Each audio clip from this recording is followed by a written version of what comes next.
Le metí barras de hierro calientes por el ano hasta que sus órganos internos se cocinaron desde adentro. Después lo dejé desangrarse durante 6 horas mientras le leía en voz alta cada una de las 132 cartas que encontré escondidas en su sótano. Cartas que mi abuela escribió a su hermana durante 20 años, rogando ayuda, describiendo cómo mi abuelo la violaba, la golpeaba. La forzaba a abortar 3 veces porque quería mantenerla delgada y atractiva. Cartas que nunca llegaron a su destino porque mi abuelo las interceptaba, las leía y las guardaba como trofeos. Y cuando finalmente murió, cuando sus últimas palabras fueron "tu abuela era débil. Tú eres igual". Me di cuenta de algo, no había matado a mi abuelo por lo que me hizo a mí durante 8 años. Lo maté porque descubrí que había destruido a 3 generaciones de mujeres en mi familia antes de siquiera tocarme. Esta es mi versión. Después puedes pensar lo que quieras. ¿Sabes lo que se siente descubrir que el hombre que te violó durante 8 años también violó a tu abuela durante 40 años? Obligó a tu madre a presenciar abusos desde niña hasta que huyó a los 17 y tenía planes escritos para hacer lo mismo con tus futuras hijas si alguna vez las tenías. ¿Qué encontraste diario donde documentaba su metodología perfecta para controlar mujeres durante décadas sin que nadie sospechara que tu familia entera fue experimento de control para este hombre durante medio siglo? Porque yo lo viví, y cuando leí ese diario, cuando entendí el alcance completo de lo que había hecho. Las barras de hierro que usé no fueron venganza impulsiva, fueron ejecución calculada de depredador generacional. Necesito que entiendan algo desde ya. Cuando la policía finalmente llegó y vio la escena, cuando leyeron las cartas de mi abuela y el diario de mi abuelo, 3 detectives salieron a vomitar. El forense que hizo la autopsia pidió traslado a otra ciudad porque no podía vivir sabiendo que humanos hacen esto a sus familias. Y el fiscal, después de revisar toda la evidencia, me dijo algo off the record: técnicamente debo procesarte, pero entre tú y yo. Gracias por ahorrarle al Estado el costo de mantener a ese monstruo en prisión. Cumplí 18 meses antes de ser liberado con libertad condicional, y nadie en mi familia lloró su muerte, nadie. Mi nombre es Flint, tengo 18 años y salí hace 3 meses. Estoy en este video porque necesito contar la historia completa, no la versión simplificada que salió en noticias, no el nieto mata a abuelo abusivo, que titularon los periódicos, sino la verdad de 50 años de horror sistemático que terminó en sótano con barras de hierro candentes, y al final. Ustedes deciden si soy asesino o si hice lo que tenía que hacerse. Déjenme empezar desde mucho antes de mi nacimiento, porque esta historia no empieza conmigo. Empieza con mi abuela Elena en 1975. Elena tenía 19 cuando conoció a mi abuelo Roberto. Él tenía 26, carismático, exitoso, dueño de varios negocios en ciudad pequeña donde vivían. Era considerado buen partido. Se casaron rápido. 3 meses de noviazgo. Elena pensó que había encontrado estabilidad, seguridad. No tenía idea de que había entrado a prisión que duraría 40 años. Todo esto lo sé por las cartas. 132 cartas que Elena escribió a su hermana Lucía durante 2 décadas. Cartas que nunca fueron enviadas porque Roberto las interceptaba. La primera carta está fechada 1976, un año después del matrimonio. Elena escribe sobre problemas en el matrimonio. Dice que Roberto es diferente en privado, que tiene temperamento, que a veces la lastima pero luego se disculpa. Ya empezaba. Las cartas progresan. 1977, Roberto le prohibió trabajar, le prohibió ver a su familia, le quitó acceso a dinero. Elena estaba aislada completamente. 1978, primera mención de violencia sexual. Elena escribe que Roberto la fuerza, que cuando dice no, él la golpea hasta que cede, que después actúa como si nada hubiera pasado. 1979, Elena quedó embarazada. Roberto no quería hijos, la llevó a clínica, aborto forzado. Elena escribe que suplicó quedarse con el bebé. Roberto le dijo que embarazo la haría gorda y fea, que él no la quería así. 1981, segundo embarazo. Segundo aborto forzado. Elena escribe que pensó en Wiv. Roberto descubrió el plan, La golpeó tan severamente que estuvo en cama 3 semanas. 1983, tercer embarazo. Roberto finalmente permitió continuar, pero solo porque decidió que hijo sería extensión de su control. Nació mi madre. Las cartas sobre infancia de mi madre son desgarradoras. Elena escribe cómo Roberto forzaba a mi madre desde edad muy joven a presenciar el abuso. Decía que necesitaba aprender cómo funciona matrimonio real. Mi madre vio a su padre golpear a su madre cientos de veces, vio violaciones, vio control absoluto, y Roberto le decía que esto era normal, que así eran todas las familias, que ella haría lo mismo. Cuando se casara, cuando mi madre cumplió 17, huyó, literalmente escapó en medio de la noche. Dejó a Elena atrás porque Roberto la vigilaba demasiado bien. Elena escribe sobre eso. La culpa de no haber protegido a su hija. La culpa de no haber escapado juntas. El dolor de perder único apoyo emocional que tenía. Las cartas después de escape de mi madre son más oscuras. Elena escribe sobre rendirse, sobre aceptar que moriría en esa casa, que ya no tenía esperanza. Y tenía razón. Murió en 2015. Oficialmente de fallo cardíaco, tenía 59 años, pero las cartas finales hablan sobre agotamiento extremo, sobre Roberto negándole comida cuando se portaba mal, sobre años de abuso físico acumulativo.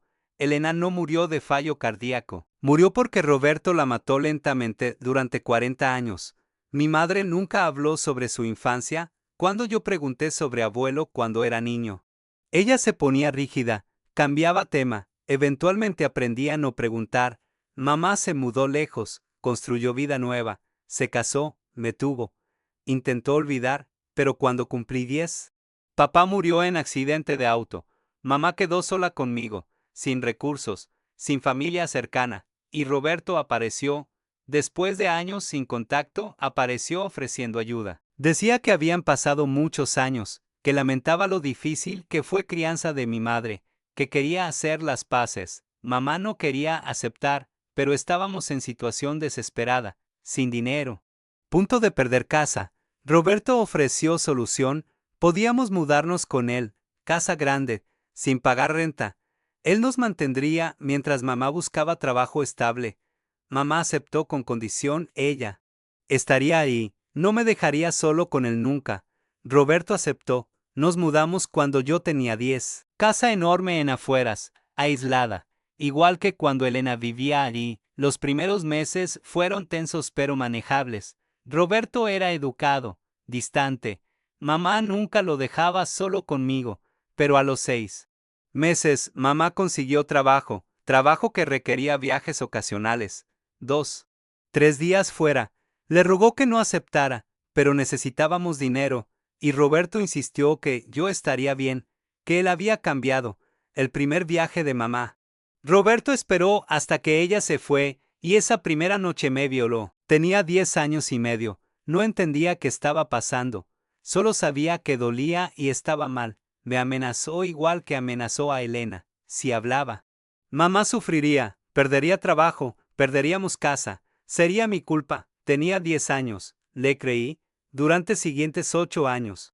Roberto me violó regularmente, siempre cuando mamá viajaba, a veces cuando simplemente trabajaba tarde, y replicaba control que usó con Elena.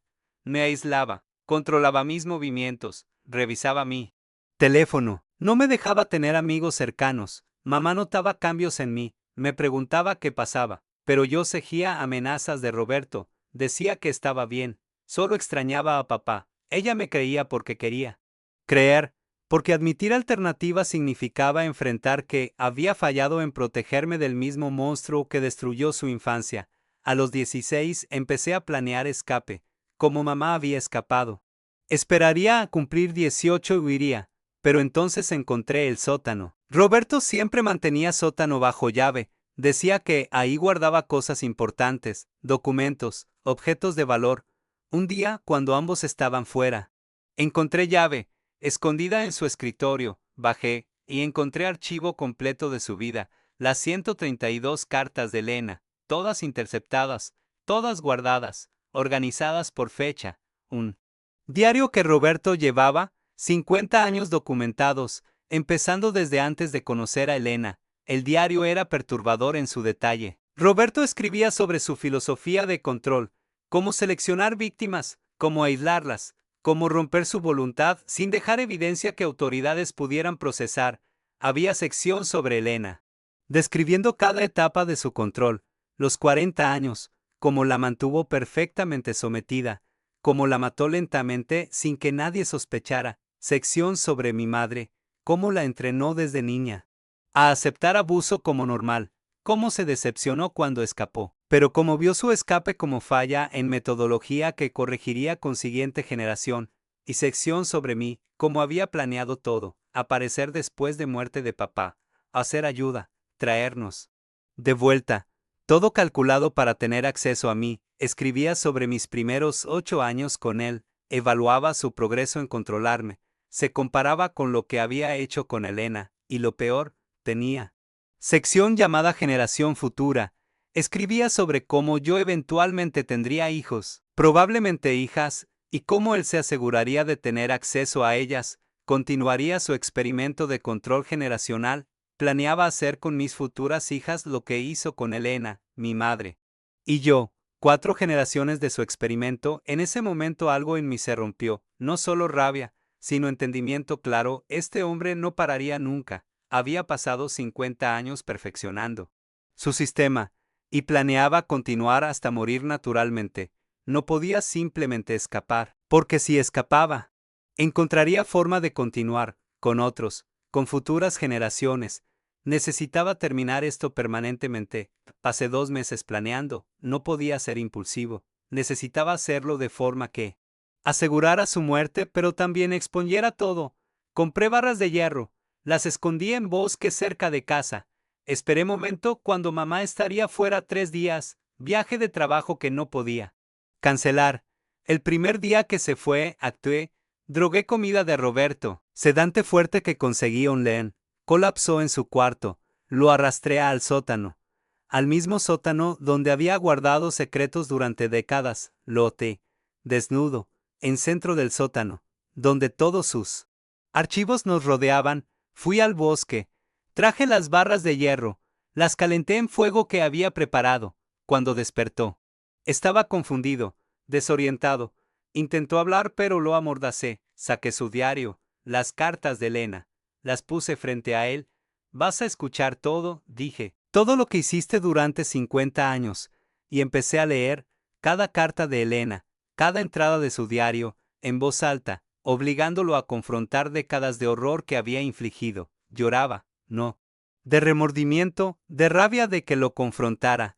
Después de leer durante 2 horas, tomé primera barra de hierro, candente, naranja brillante, le mostré, esto es por Elena, por 40 años, y empecé.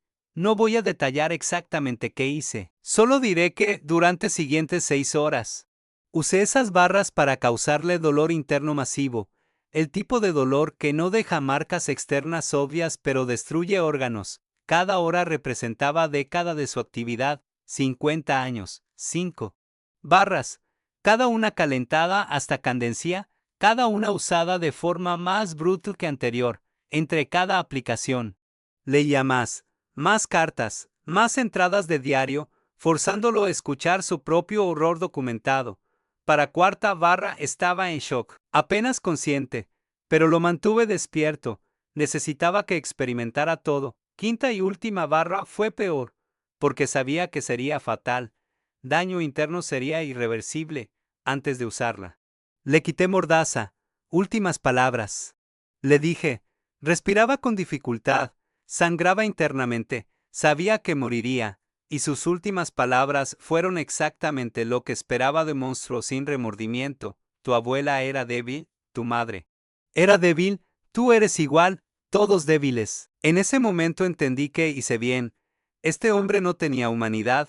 Era depredador puro que veía 3 generaciones de sufrimiento como experimento, como evidencia de superioridad. Usé última barra profundo, fatal, murió en 20 minutos, lento, doloroso, consciente hasta casi el final. Lo dejé ahí, rodeado de su propia documentación, evidencia de 50 años. Limpié las barras, las escondí temporalmente, y llamé a policía desde teléfono de casa. Les dije que encontré a mi abuelo muerto en sótano, que parecía crimen. Llegaron rápido.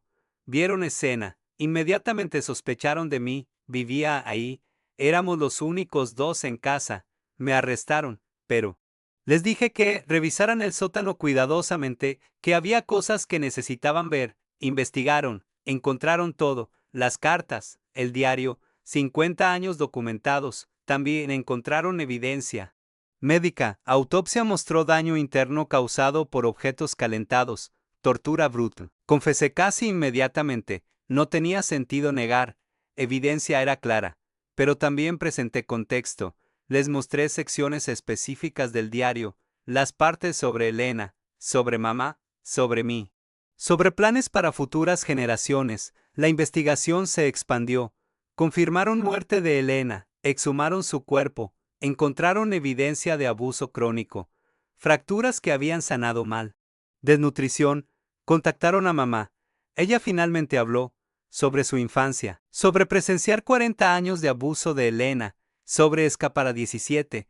También encontraron que Roberto había sido investigado 2 veces antes, en 1980 por supuesto abuso, pero casos fueron cerrados por falta de evidencia. El sistema había fallado durante 50 años, y yo había terminado lo que deberían haber terminado décadas atrás. Mi juicio fue complicado.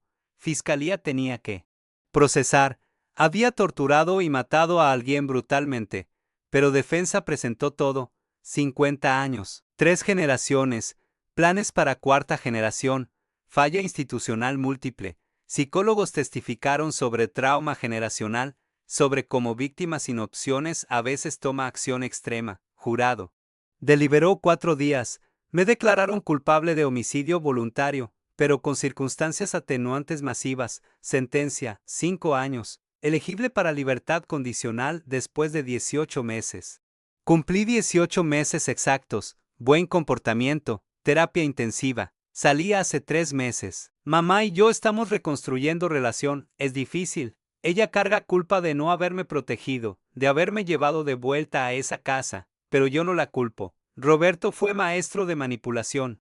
Engañó a todos durante 50 años. Elena fue enterrada apropiadamente, con sus hermanas Lucía presente. Lucía tiene ahora 70 años. Lloró cuando leyó las cartas. No sabía, Elena había intentado contactarla, pero Roberto interceptó todo. Las cartas fueron publicadas con permiso de familia. Evidencia histórica de abuso institucional y social que permitió a Roberto operar durante décadas. Ahora vivo con esa dualidad. Maté a mi abuelo, brutalmente, deliberadamente. ¿Me arrepiento? No del resultado. Roberto merecía morir. Merecía sufrir cada segundo de esas 6 horas. ¿Del método? A veces, fue extremo, tal vez excesivo, pero cuando pienso en Elena, en 40 años de cartas rogando ayuda que nunca llegaron, en planes de Roberto para mis futuras hijas, no puedo arrepentirme completamente. Hice lo que el sistema no hizo durante 50 años, y en proceso. Expuse horror que necesitaba ser expuesto. Esta es mi versión completa, no editada, no suavizada. Violé y maté a mi abuelo, con barras de hierro candentes, durante 6 horas, y lo haría otra vez. Ahora piensa lo que quieras. Si te impactó, dale like, suscríbete, comenta. ¿Hice bien? ¿Fui demasiado lejos? ¿50 años de horror justifican 6 horas de tortura? Cuéntamelo. ¿Y si conoces a alguien sufriendo abuso generacional? Habla de actúa, porque ciclos no se rompen solos, a veces requieren acciones extremas. Gracias por escuchar Historia Completa, por no juzgar sin contexto. Nos vemos en siguiente video, cuídense, y rompan ciclos.